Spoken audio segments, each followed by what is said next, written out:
yo he de confesar aquí, que lo hice con entusiasmo y con gusto, que la última diada que se celebró en la clandestinidad bajo Franco fue presidida por mí junto con Jordi Pujol, con Carbonell, con los historiadores nacionalistas.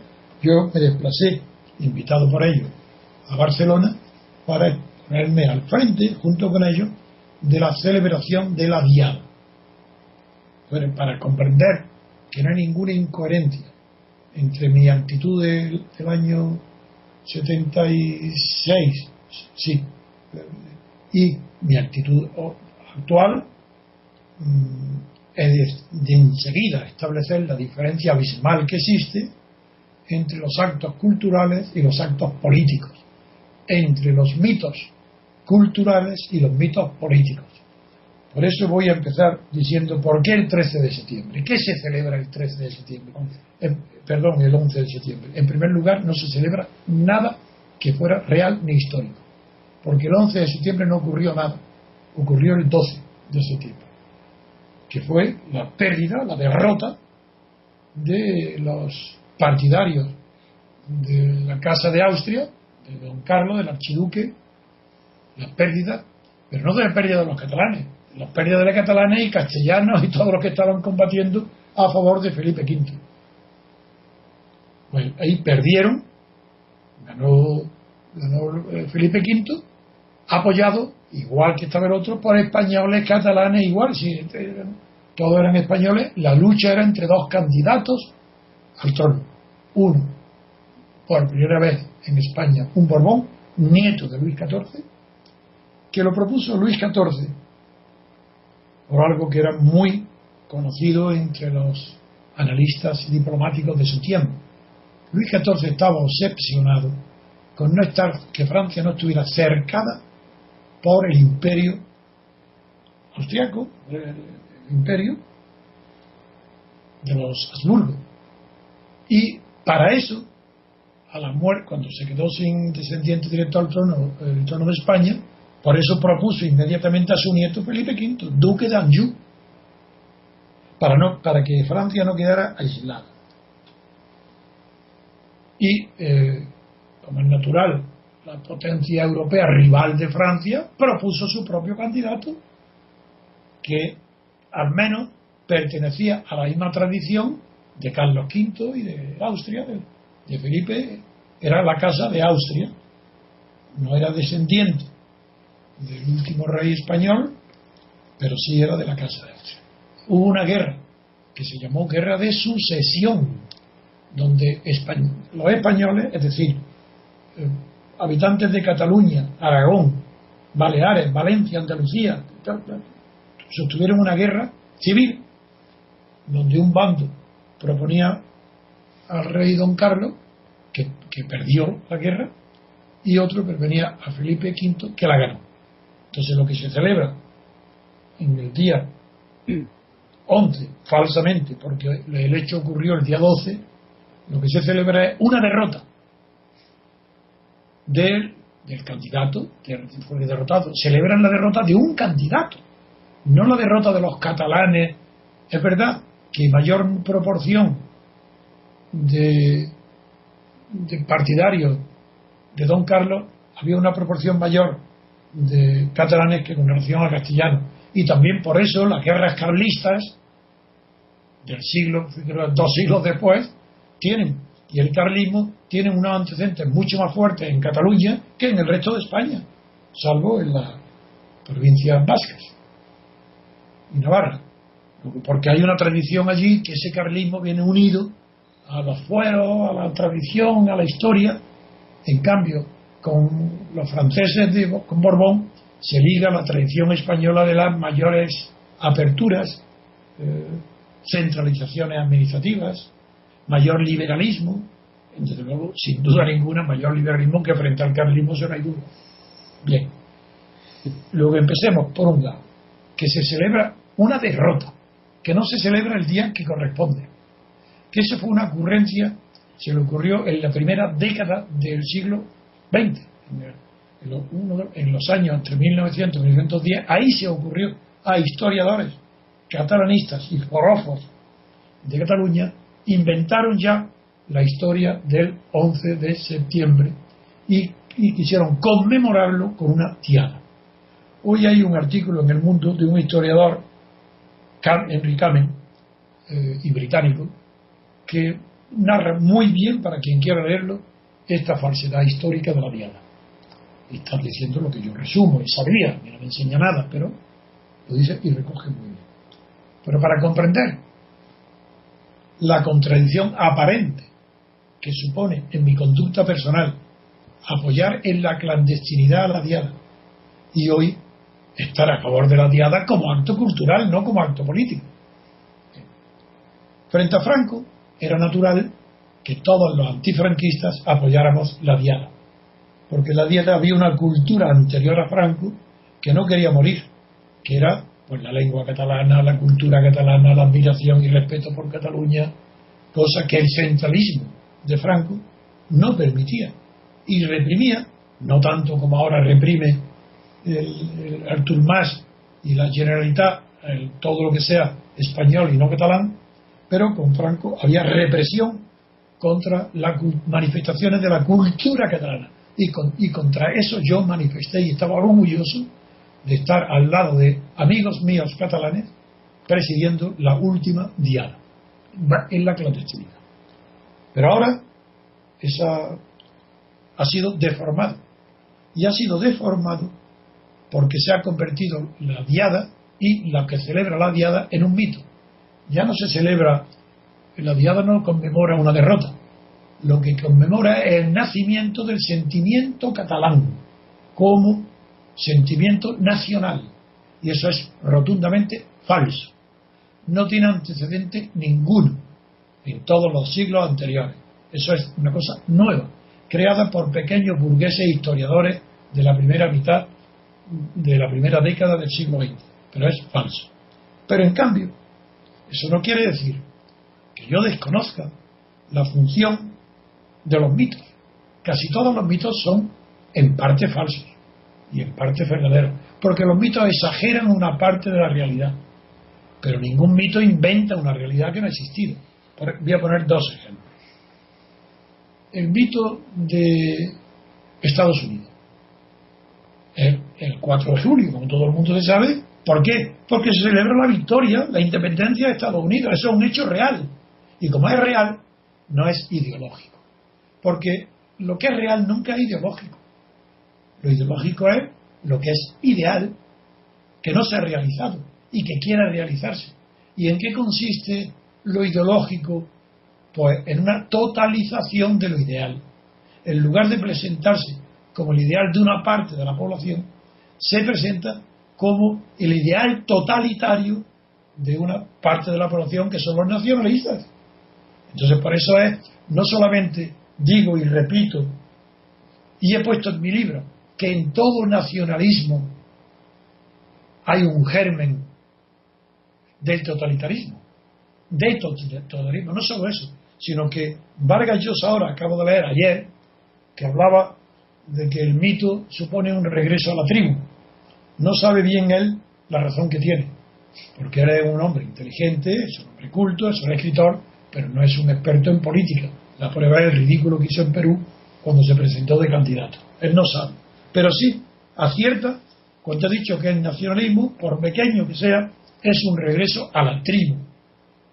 Esto, que parecen unas palabras exageradas, no tienen la menor exageración. Y ahora voy a decir por qué. Todos los estudiosos del derecho penal conocen lo que era, cómo comenzó el derecho penal antes de la ley del talión, antes lo más primitivo, y conocen lo que era el derecho penal en la civilización tribal anterior a la gentilicia, antes de Grecia, antes de Roma, y todos saben, los antropólogos nos lo han descubierto completamente. No hace falta que cita uno, porque eso es dominante, esa opinión ya hoy está consagrada, que en la tribu no conocen los individuos. En la tribu el individuo no tiene personalidad. De la misma manera que en una persona hoy, para poder comprender lo que es la tribu, igual que hoy en una persona tiene ojos para ver, oídos para oír, boca para comer o gustar, y brazos para actuar y piernas para correr, y tiene órganos distintos. La tribu es la persona única, que tiene distintos miembros, tiene ojos, brazos y tal, pero es la tribu, no hay más sujeto que la tribu. El individuo no existe, no tiene personalidad ninguna, es la tribu, de tal manera que el delito, si un miembro de la tribu comete un delito contra otro miembro de la tribu, el responsable no es ese miembro, el responsable es la tribu, porque es la única que tiene personalidad. Bueno, pues ese es el nacionalismo. El nacionalismo es igual que totalitarismo en su tendencia, porque ha confundido una parte con el todo. El nacionalismo exalta el amor por las cosas propias. En ese sentido no se diferencia mucho del amor que un pueblecito tiene por su casino o por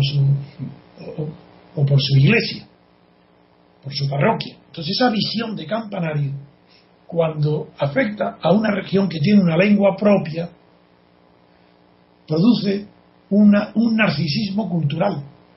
Ese narcisismo cultural no se satisface a sí mismo si no tiene una expresión política. Si Cataluña, que tiene una cultura preciosa, admirable, pues no se considera que está completa si además de tener una cultura propia no tiene una política propia.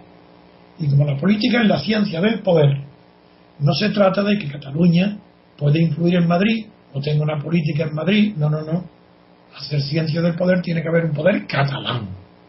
Y como no hay ningún tipo de poder que pueda ser poder si es dependiente de otro poder, pues quiere un poder independiente.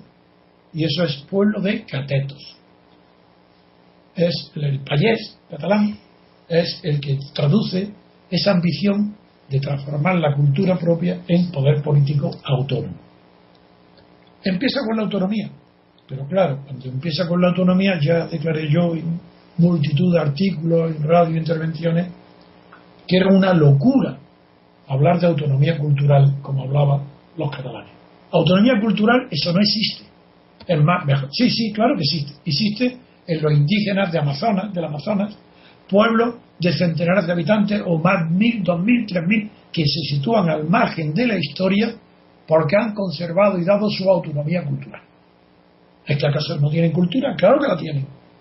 ¿Es que esa cultura es de signo diferente, distinto de la cultura de Estados Unidos? No, es cultura de un pueblo, solo que esa cultura lo ha marginado de la historia que triunfa, ¿no? Y por tanto se puede decir de la historia, porque los pueblos que tienen esa cultura indígena y la convierten en universal, mueren.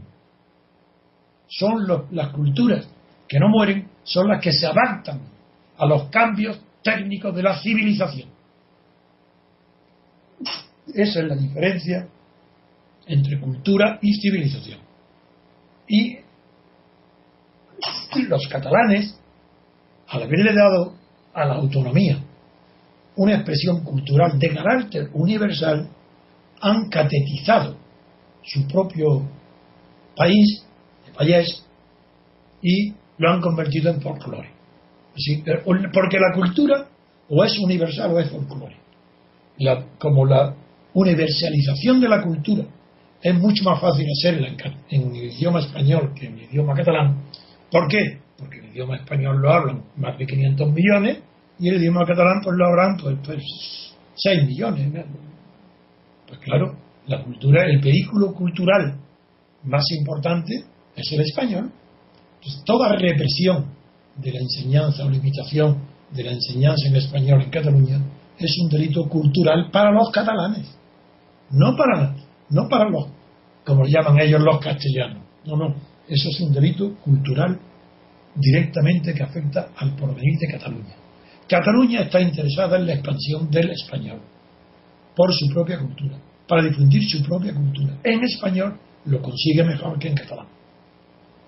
Todas estas realidades que son de sentido común se ponen de manifiesto, y vuelvo con eso al argumento fundamental de esta intervención mía hoy en la radio, de el hombre que mejor ha estudiado el mito político, que es el filósofo neokantiano Ernesto Cassirer, cuya obra es el mito de la mitología, atribuye el mito a toda la civilización, pone el mito como el mito del Estado, entre otras obras que tiene. Pero en Cassirer, claro, ahí él no distingue, como yo, entre mito fundador y mito de propaganda. Pero los fundamentos son los mismos que los que yo defiendo. Es decir, que el mito fundador renueva de una manera más vasta, pero más universal, el lazo social de toda la cultura, pueblo, país o Estado que está bajo ese mito. Pero eso de Cassirer, que es verdad, sin embargo, es menos poético que la explicación de Freud. Porque cuando Freud explica el mismo fenómeno, acudiendo al banquete inicial, el banquete que dan los hermanos, asesinos parricidas de su padre, para disputarle la posesión de las mujeres, porque le tenían prohibido los hijos, como los orangutanes hoy, los simios, pues es más poético la metáfora, la hipótesis de Freud de que los hermanos arrepentidos del crimen de parricidio celebran todos los años el banquete que renueva el lazo social, la creación de la sociedad. Eso es lo que tiene también de bueno el mito de la Bastilla, que antes hablé del 4 de julio, que es un mito real. En cambio, el mito de la Bastilla es ideológico. Y el de Freud no es un mito ideológico, es un mito cultural. Será falso, pero es precioso, pero es más verdadero que el mito del contrato social, como origen del Estado. Eso sí que es una barbaridad. Eso no hay ninguna persona medianamente inteligente y sentido común que lo defienda, porque el Estado no tiene jamás origen en un pacto, en un contrato. Eso es imposible. El Estado no es voluntario, tiene un origen organizativo de multitud, millones y miles de fuerzas que contribuyen a la misma finalidad de dar estabilidad a determinados sistemas o regímenes de poder. En cambio, el mito en Cassirer tiene, además de esa función de mantener la estabilidad del Estado, contiene sí la diferencia entre el mito ideológico. Y en Cassirer no está exento también de esa parte ideológica. El mito es ideológico cuando se convierte en totalidad lo que solamente es verdad en parte. ¿Qué es la diada? En parte celebra una derrota. Pero lo que quiere celebrar los catalanes no es una derrota, sino una confianza en sí mismo en el renacimiento de su cultura. Con lo cual cometen otra falsedad, porque lo que se celebra con el renacimiento de su cultura fue el movimiento cultural catalán llamado Renaissance, la Renaissance, que ese sí, lo que quiso es reivindicar la originalidad y profundidad de la cultura, pero no político, y eso fracasó. Entonces, al fracasar el renacimiento cultural, se ha puesto todo el énfasis en el renacimiento político. Y hoy la diada se celebra como un renacimiento político que se inició en el despertar la ilusión catalanista en el año 1714. Eso, con esa breve introducción, quiero situar en sus verdaderos términos: uno, que es falso que la diada se celebrara el día 13, el día 11, que fue el día 12. Segundo, que es un mito, pero que es un mito que no es fundador, sino ideológico, porque está confundiendo la parte con el todo. Y allí fue una parte catalana, perdió contra otra parte catalana, y ambas partes estaban dentro de totalidades distintas, que eran unos los partidarios de los Borbones, otros los partidarios de los Austrias. Vencieron los Borbones y es verdad que cuando hablan los catalanes de que ese día perdieron, dicen que sí, que ese día perdieron la libertad. No es verdad. Dicen que había un Estado propio de Cataluña y que ese día de la diada perdieron la libertad. Si hubieran tenido un Estado propio, no habría habido guerra de sucesión, porque entonces no habría dos candidatos para España, incluido Cataluña. La prueba de la falsedad es que hubo dos candidatos al trono de España. Luego es señal de que Cataluña no era un Estado, ni propio ni ajeno, no era un Estado. Con esa falsedad se renueva, habiendo convertido el mito cultural en mito político.